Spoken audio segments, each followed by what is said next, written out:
Welcome back. This is Genesis chapter 36 through 40. These are the descendants of Esau, that is, Edom. Esau took his wives from the Canaanites: Adah, daughter of Elon the Hittite, Oholibamah, Oholibamah, daughter of Anah, son of Zibeon the Hivite, and Basemath, Ishmael's daughter, sister of Nebaioth. Abba bore Eliphaz to Esau, Basemath bore Ruel, and Oholibamah bore Jeush, Jalam, and Korah. These were the sons of Esau who were born to him in the land of Canaan. Then Esau took his wives, his sons, his daughters, and all the members of his household, his cattle, all his livestock, and all the property he had acquired in the land of Canaan, and he moved to a land some distance from his brother Jacob. For their possessions were too great for them to live together. The land where they were living could not support them because of their livestock. So Esau settled in the hill country of Seir. Esau is Edom.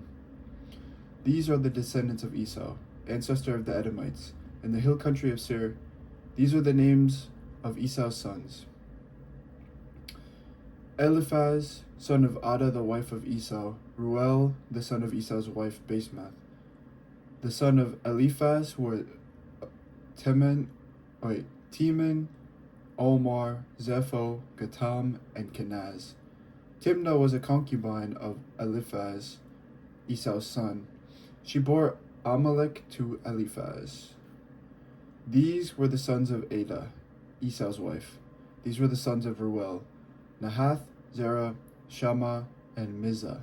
These were the sons of Esau's wife, Basemath. These were the sons of Esau's wife, Oholibamah, daughter of Anah's son of Zibeon.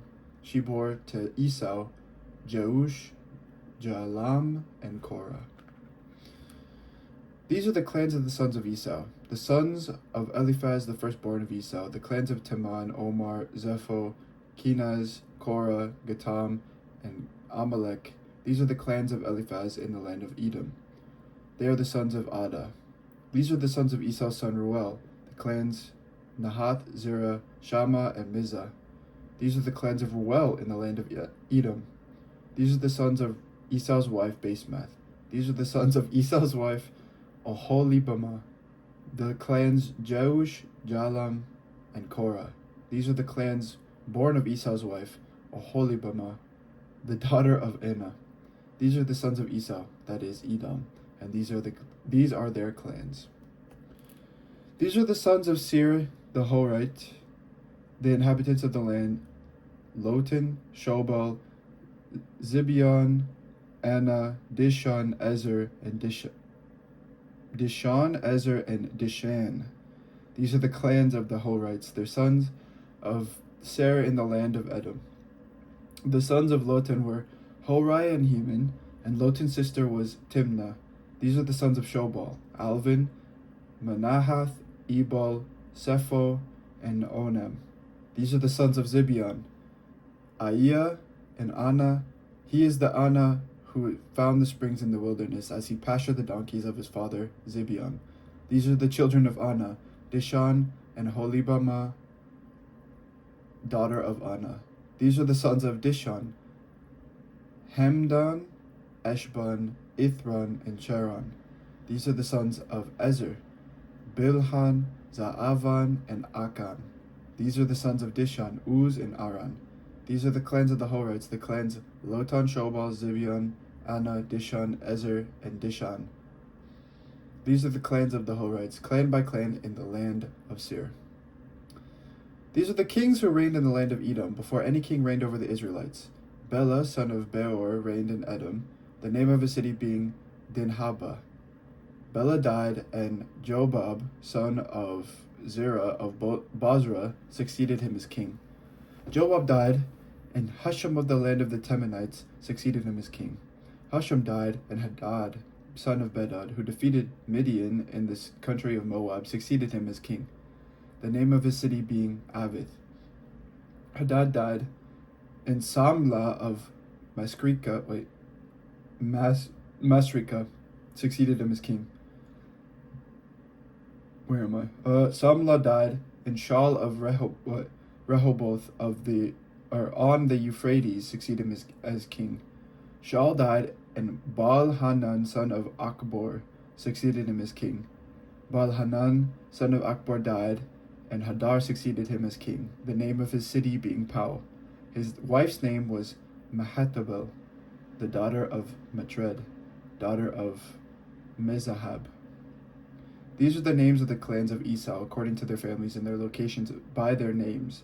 The clans Timnah, Alva, Jeheth, Oholibama, Ela, Pinon, Kenaz, Teman, Mibzar, Magdiel, and Iram. These are the clans of Edom, that is, Esau the father of Edom, according to their settlements in the land that they held. Whew. Okay, that was a lot of names. Let's hope there's not more. Okay, Joseph dreams of greatness. Chapter 37. Jacob settled in the land where his father had lived as an alien, the land of Canaan. This is the story of the family of Jacob. Joseph, being 17 years old, was shepherding the flock with his brothers. He was a helper to the sons of Bilhah and Zilpah, his father's wives. And Joseph brought a bad report of them to their father. Now Israel loved Joseph more than any other of his children, because he was a son of his old age, and he had made him a long robe with sleeves. But when his brothers saw that the father loved him more than all his brothers, they hated him and could not speak peaceably to him. Once Joseph had a dream, and when he told it to his brothers, they hated him even more. He said to them, "Listen to this dream that I have dreamed. There we were, binding sheaves in the field. Suddenly my sheaf rose and stood upright. Then your sheaves gathered around it and bowed down to my sheaf." His brothers said to him, "Are you indeed to reign over us? Are you indeed to have dominion over us?" So they hated him even more because of his dreams and his words. He had another dream, and told it to his brothers, saying, "Look, I have made another dream. The sun, the moon, and 11 stars were bowing down to me." But when he told it to his father and to his brothers, his father rebuked him and said to him, "What kind of dream is this that you have had? Shall we indeed come, I and your mother and your brothers, and bow down to the ground before you?" So his brothers were jealous of him, but his father kept the matter in mind.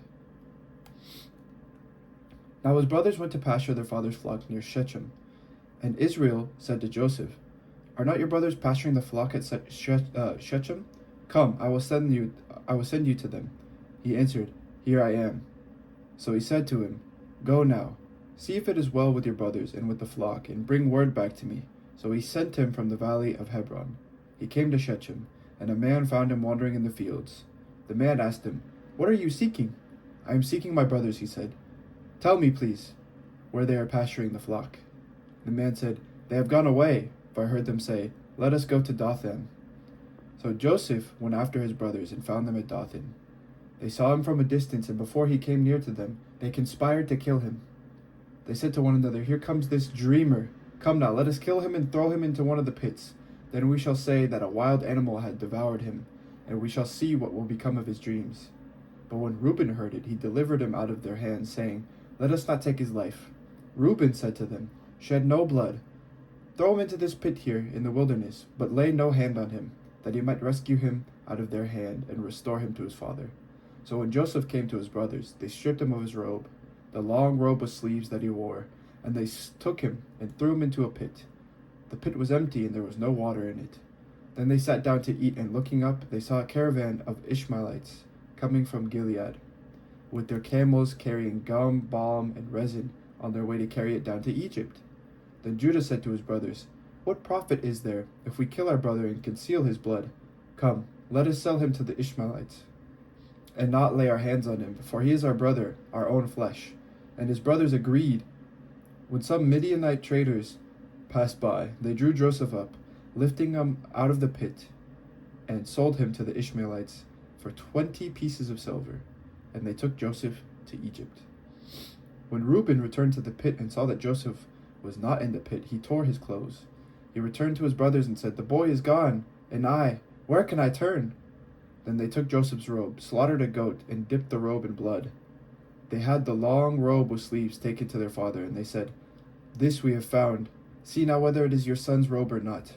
he recognized it and said, "It is my son's robe! A wild animal has devoured him." Joseph is without doubt torn to pieces.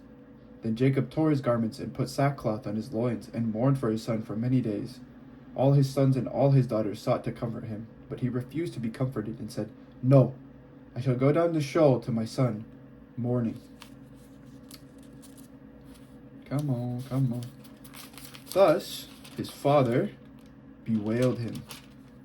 Meanwhile, the Midianites had sold him to Egypt to Potiphar, one of Pharaoh's officials, the captain of the guard. Judah and Tamar. Chapter 38.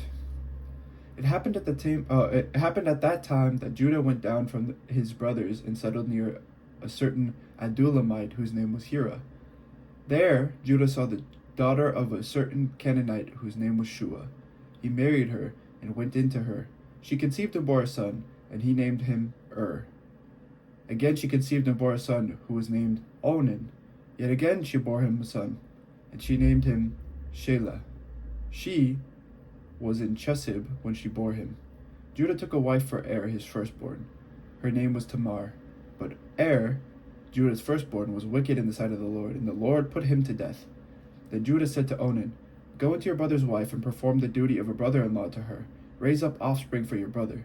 But since Onan knew that the offspring would not be his, he spilled his semen on the ground whenever he went into his brother's wife, so that he would not give offspring to his brother. What he did was displeasing in the sight of the Lord, and he put him to death also. Then Judah said to his daughter-in-law Tamar, "Remain a widow in your father's house until my son Shelah grows up," for he feared that he too would die, like his brothers. So Tamar went to live in her father's house. In course of time, the wife of Judah, Shua's daughter, died. When Judah's time of mourning was over, he went up to Timnah to his sheep shearers. He and his friend Hira the Adullamite. When Tamar was told, "Your father-in-law is going up to Timnah to shear his sheep," she put off her widow's garments, put on a veil, wrapped herself up, and sat down at the entrance of Enaim, which is on the road to Timnah. She saw that Shelah was grown up, yet she had not been given to him in marriage. When Judah saw her, he thought her to be a prostitute, for she had covered her face. He went over to her at the roadside and said, "Come, let me come into you," for he did not know that she was his daughter-in-law. She said, "What will you give me, that you may come into me?" He answered, "I will send you a kid from the flock." And she said, "Only if you give me a pledge, until you send it." He said, "What pledge shall I give you?" She replied, "Your signet and your cord, and the staff that is in your hand." So he gave them to her, and went into her, and she conceived by him. Then she got up and went away, and taking off her veil, she put on the garments of her widowhood.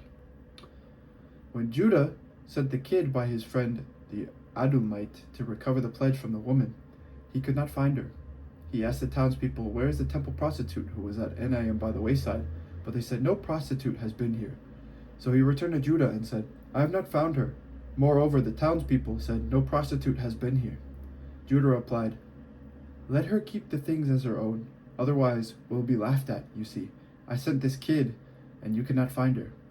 About 3 months later, Judah was told, "Your daughter-in-law Tamar has played the whore. Moreover, she is pregnant as a result of whoredom." And Judah said, "Bring her out, and let her be burned." As she was being brought out, she sent word to her father-in-law, "It was the owner of these who made me pregnant." And she said, "Take note, please, who these are, the signet and the cord and the staff."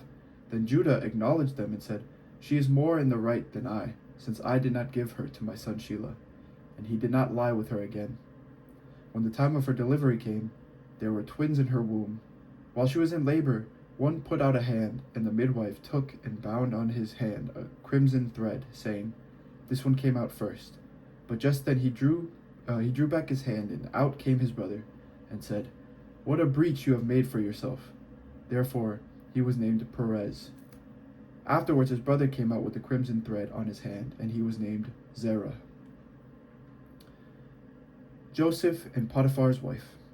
Now Joseph was taken down to Egypt, and Potiphar, an officer of Pharaoh, the captain of the guard, an Egyptian, brought him from the Ishmaelites who had brought him down there. The Lord was with Joseph, and he became a successful man. He was in the house of his Egyptian master, His master saw that the Lord was with him, and the Lord caused all that he did to prosper in his hands. So Joseph found favor in his sight and attended him. He made him overseer of his house and put him in charge of all that he had. From the time that he made him overseer in the house and over all that he had, the Lord blessed the Egyptian house for Joseph's sake. The blessing of the Lord was on all that he had in house and field. So he left all that he had in Joseph's charge, and with him there he had no concern for anything but the food that he ate. Now Joseph was handsome and good-looking. And after a time his master's wife cast her eyes on Joseph and said, "Lie with me." But he refused and said to his master's wife, "Look, with me here my master has no concern about anything in the house, and he has put everything that he has in my hand. He is not greater in this house than I am, nor has he kept back anything from me except yourself, because you are his wife. How then can I do this great wickedness and sin against God?" Although she spoke to Joseph day after day, he would not consent to lie beside her or be with her. One day, however, when he went into the house to do his work, and while no one else was in the house, she caught hold of his garment, saying, "Lie with me." But he left his garment in her hand and fled and ran outside. When she saw that he had left his garment in her hand and had fled outside, she called out to the members of her household and said to them, "See, my husband has brought among us a Hebrew to insult us. He came in to me to lie with me, and I cried out with a loud voice. And when he heard me raise my voice and cry out, he left his garment beside me and fled outside." Then she kept his garment by her side until his master came home, and she told him the same story, saying, "The Hebrew servant whom you have brought among us came in to me to insult me. But as soon as I raised my voice and cried out, he left his garment beside me and fled outside." When his master heard the words that his wife spoke to him, saying, "This is the way that your servant treated me," he became enraged. And Joseph's master took him and put him into the prison, the place where the king's prisoners were confined. He remained there in prison, but the Lord was with Joseph and showed him steadfast love. He gave him favor in the sight of the chief jailer. The chief jailer committed to Joseph's care all the prisoners who were in the prison, and whatever was done there. He was the one who did it. The chief jailer paid no heed to anything that was in Joseph's care, because the Lord was with him, and whatever he did, the Lord made it prosper. The dreams of two prisoners. Chapter 40. Sometime after this, the cupbearer of the king of Egypt and his baker offended their lord the king of Egypt. Pharaoh was angry with his two officers, the chief cupbearer and the chief baker, and he put them in custody in the house of the captain of the guard, in the prison where Joseph was confined. The captain of the guard charged Joseph with them, and he waited on them, and they continued for some time in custody. One night they both dreamed, the cupbearer and the baker of the king of Egypt, who were confined in the prison. Each his own dream, and in each dream with its own meaning. When Joseph came to them in the morning, he saw that they were troubled, so he asked Pharaoh's officers, "Who are with them in custody in the master's house? Why are your faces downcast today?" They said to him, "We have had dreams, and there is no one to interpret them." And Joseph said to them, Do not interpretations belong to God? Please tell them to me." So the chief cupbearer told his dream to Joseph and said to him, "In my dream there was a vine before me, and on the vine there were 3 branches. As soon as it budded, its blossoms came out, and the clusters ripened into grapes.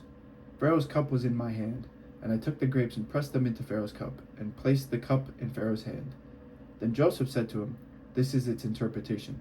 The 3 branches are 3 days. Within 3 days Pharaoh will lift up your head and restore you to your office, and you shall place Pharaoh's cup in his hand, just as you used to do when you were his cupbearer. But remember me when it is well with you. Please do me the kindness to make mention of me to Pharaoh, and so get me out of this place. For in fact I was stolen out of the land of the Hebrews, and here also I have done nothing that they should have put me into the dungeon. When the chief baker saw that the interpretation was favorable, he said to Joseph, "I also had a dream. There were 3 cake baskets on my head, and in the uppermost basket there were all sorts of baked food for Pharaoh, but the birds were eating it out of the basket on my head." And Joseph answered, This is its interpretation. The 3 baskets are 3 days. Within 3 days, Pharaoh will lift up your head from you and hang you on a pole, and the birds will eat the flesh from you.